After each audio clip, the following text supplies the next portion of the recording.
हर सोमवार की दोपहर ऑफिस से निकलकर बिपिन बाबू सीधे पहुंच जाते थे कालीचरण की किताबों की दुकान पर। शांत, संकोची और बिल्कुल अपने आप में रहने वाले बिपिन बाबू, जिनकी दुनिया बस किताबों, चुप्पी और अपनी एक तयशुदा दिनचर्या तक सीमित थी। न दोस्ती में गहरी घुलने की आदत, न व्यर्थ का बोलना, बस अकेलेपन में ही सुख था।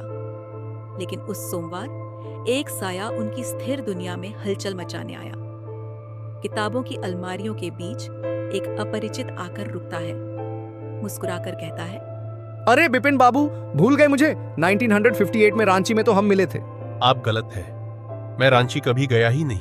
आपके घुटने में चोट लगी थी।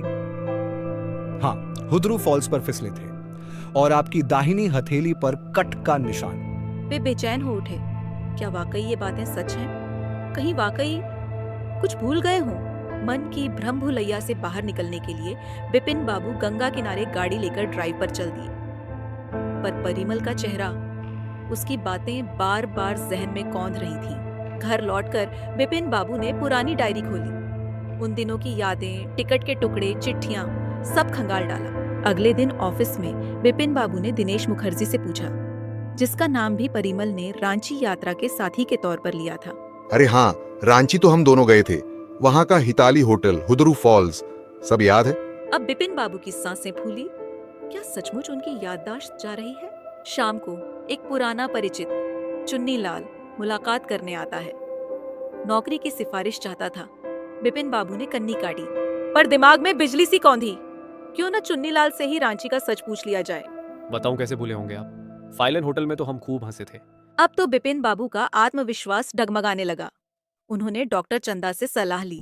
मन पर बहुत दबाव है, एक बार फिर रांची जाइए, शायद वहां कोई दृश्य देखकर याददाश्त लौट आए। बिपिन बाबू आखिरकार रांची पहुंचे। वहां की हर सड़क, हर धूल, हर पेड़ को घूरते रहे। हुदरू फॉल्स के पास पहुंचे तो मन की घबराहट ऐसी बढ़ गई कि बेहोश होकर गिर पड़े। जब होश आया तो खुद को बिल्कुल असहाय और अकेला पाया। शहर लौटे, मन भारी था। अब लगता था कि वापस कभी साधारण जिंदगी में लौट न पाएंगे। पर तभी घर पहुंचकर चुन्नीलाल का एक लंबा पत्र मिला। उसमें चुन्नीलाल ने खुलासा किया, ये पूरी रांची वाली कहानी उसी का रचा हुआ प्रपंच था। बिपिन बाबू ने कभी उसकी मदद नहीं की थी, इसीलिए बदले की आग में उसने सबको मिलाकर ये खेल किया। किताब की दुकान, परिमल घोष, दिनेश और उसके खुद के हिस्से का अभिनय, सब तयशुदा था। अब बिपिन बाबू मुस्कुरा सकते थे। अब